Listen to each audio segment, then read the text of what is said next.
Just in the Kitchen with me, your host, Justine. Today, I am going to make a carrot cake. Now, I had an old boss the other day go and take me out to lunch. He wanted to meet up, so I met up with him, and we had carrot cake, and it was luscious. So, I started to figure out what is in this carrot cake.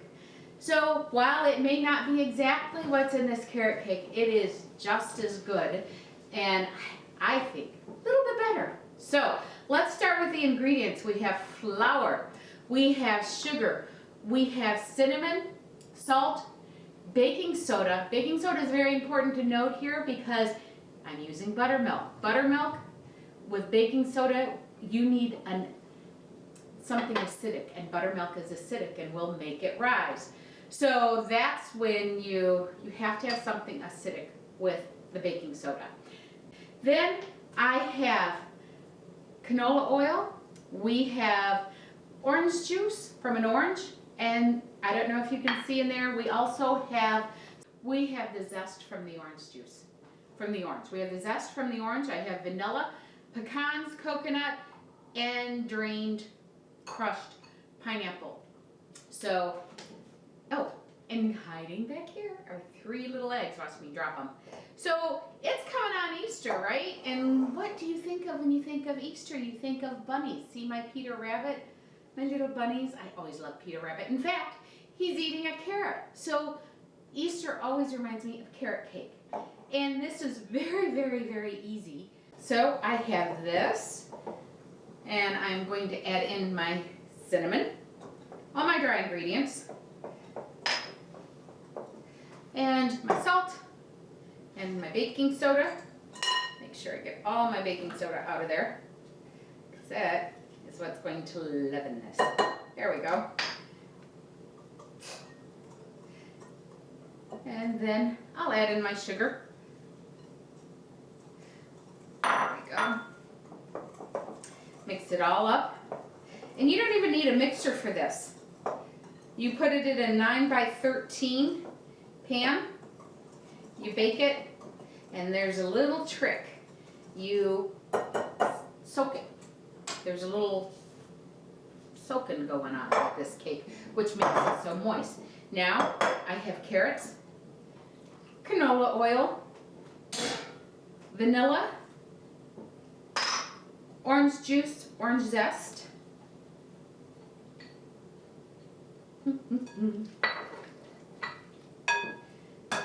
mix in my eggs. I didn't feel like mise en placing my eggs, doing them in another bowl. When I do these demos, I have so many dishes, it's not even funny. So I try not to. I'm going to mix this together. There we go.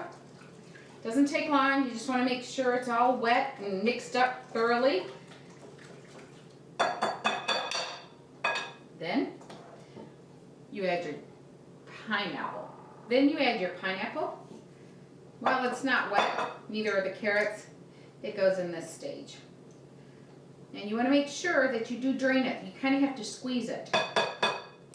Now this, I'm going to use the pineapple. I'm going to use in part of like it's not a simple syrup, it's a syrup, carrot cake syrup, and I will use the pineapple juice in that. Okay, now I'll put the dry ingredients in.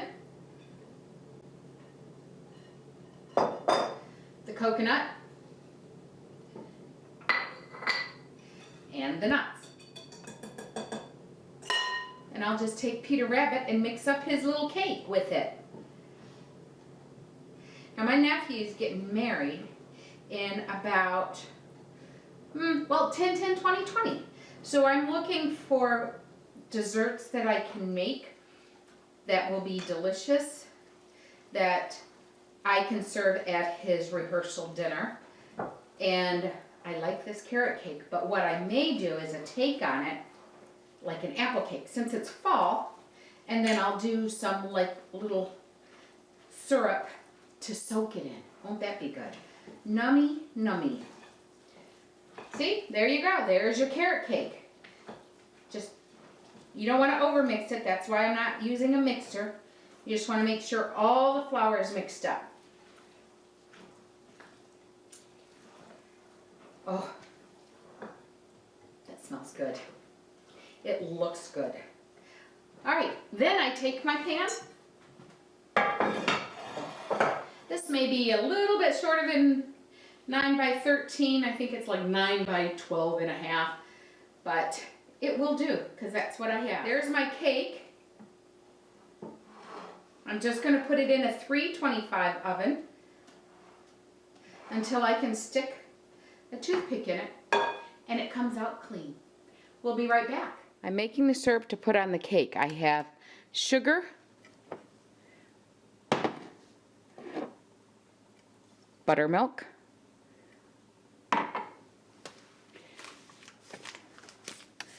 butter.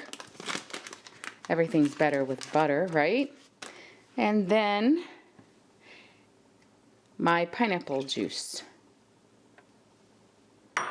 that I drained. And about a teaspoon-ish of vanilla. The more, the better.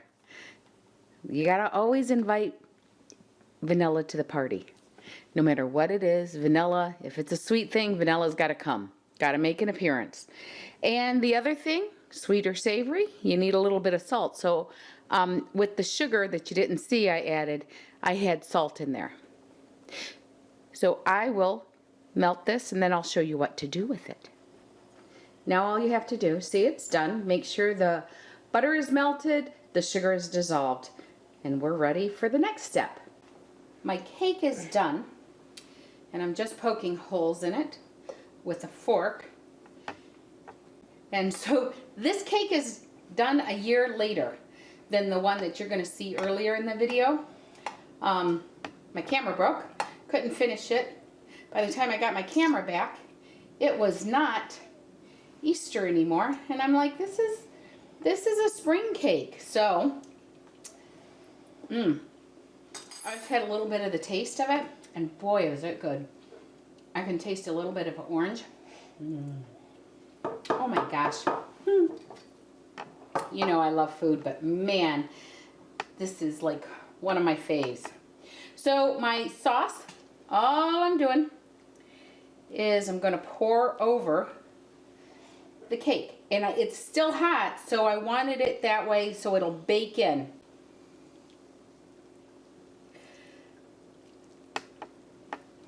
And you're like, oh my gosh, that is not going to be in there. It's not going to soak it up, but it will, and it'll be the most moist cake. Just try and get it off to the sides. There you go. See, you can see it going, bubbling. And that's all we do. We're going to let it set for a couple of hours. I'm going to let it cool off a little bit. Then I'll put it in the refrigerator.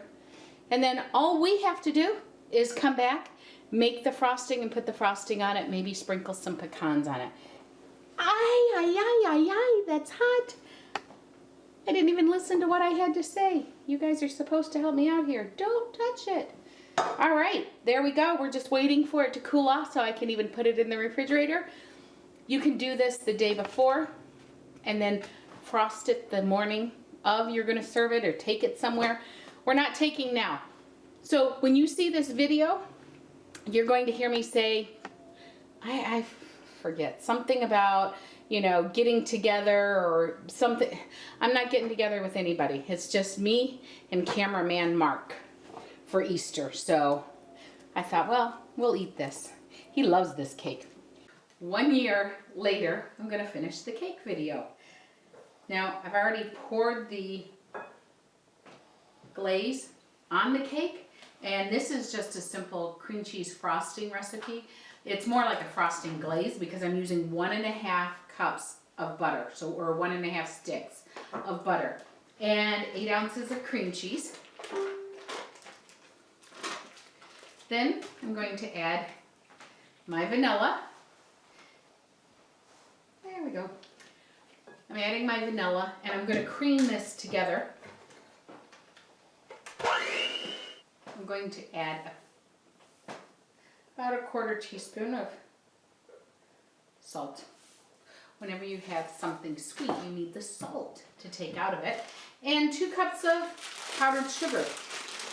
I have done orange, and I'll put in there, I put orange in here, so it's an orange cream cheese glaze. But I had 1 orange left, and I used it for my cake. There's 1. Ooh, that's gonna get all over me. I've used it for my cake, and I don't have another orange left. So, right, we're being pantry-wise, using what we have. If you had lemon, you could add lemon in here. You know it might be a little good? A little bit of ginger. Give it a little spice, right? Look at that. It is so creamy. Oh, it is so creamy and so good. All I'm gonna do, take the cream cheese, put it on top, and spread it out, and garnish it with some pecans. Oh, I tell you what, I made this last night.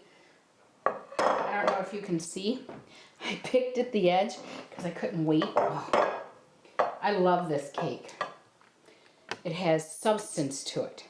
Now, as you can see, there may be a little bit, it's lighter on top.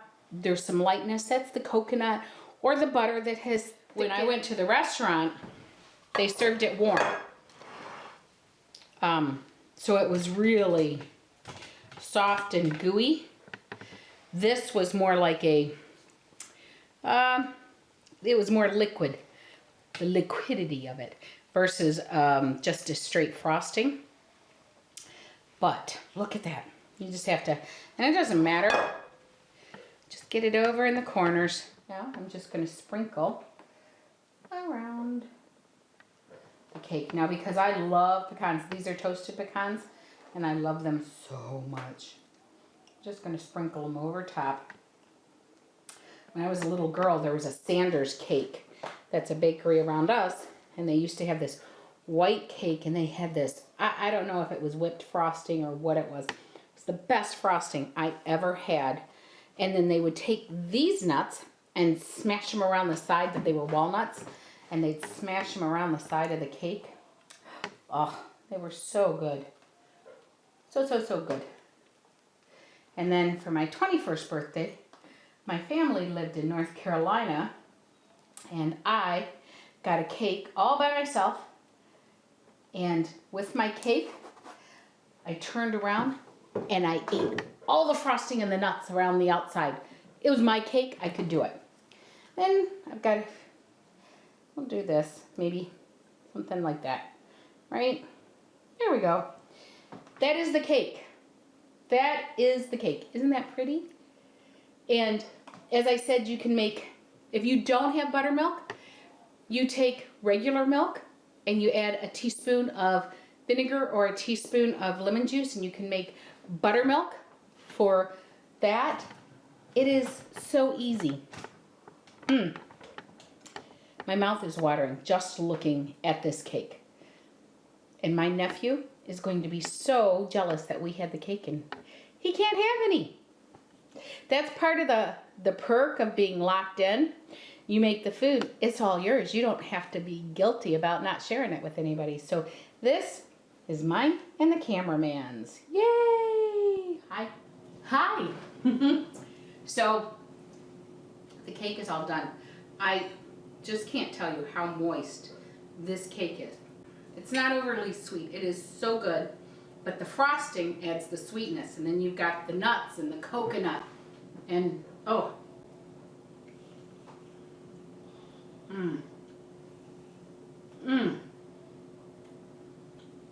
And that cream cheese is just the topper. You can warm it up and heat it warm. You can heat it cold or eat it cold. You can eat it any way you want. Just make sure you eat it. There are tons of substitutes. Don't have pecans, use walnuts. You could use almonds. Don't have buttermilk, I told you what to do. For each 3/4, put a teaspoon of lemon juice or vinegar. Pineapple, if you don't have pineapple, use applesauce. There's lots of things that you can do to make this cake. You do need carrots, but I guess you could use it with zucchini if you had zucchini on hand. This is so good. And I know it's tough being locked in. The other day I was like melting down. I'm stuck here. I need to get out. I need to breathe. We're all in it together. So don't stay away from people. Make sure you're calling people if you're feeling down. Or if you're feeling up, call the people that you know are alone so they're not alone. Even people that are alone feel alone because they're locked in. And for all you huggers and social people, I'm praying for you. I am so praying for you because I know this is very, very hard for you. But we're doing it to make sure that our loved ones stay safe, that we're not passing it to anybody. So get in the kitchen, start cooking, pull out what you have. Ask me questions on the bottom. Somebody had pears and they said, well, what do we do with them? You can make pear butter, you can make pear sauce like applesauce. And then somebody else said, hey, to keep them and freeze them, put a little vinegar on them. If you don't have lemon juice, put a little vinegar on them. So there's lots of things you can do to substitute. Reach out to me. I'll answer any questions you have, or I'll just talk to you. For this recipe and more, go to www.justinthekitchen.com and make sure, if you are so led, hit that subscribe button and ring that bell. I want to thank everybody that watches me and has made comments, and I feel like I'm not alone. I have friends, you guys out there, and I so appreciate it. Thank you very much. God bless. You have a wonderful Easter. Remember, you can go to, lots of churches are holding services at home. You can go to church in your pajamas and no bra. And I just got done. Right before I finished this cake, I just went to service. They had a Good Friday service, so make sure you get connected no matter how it is you do it. God bless. Bye-bye.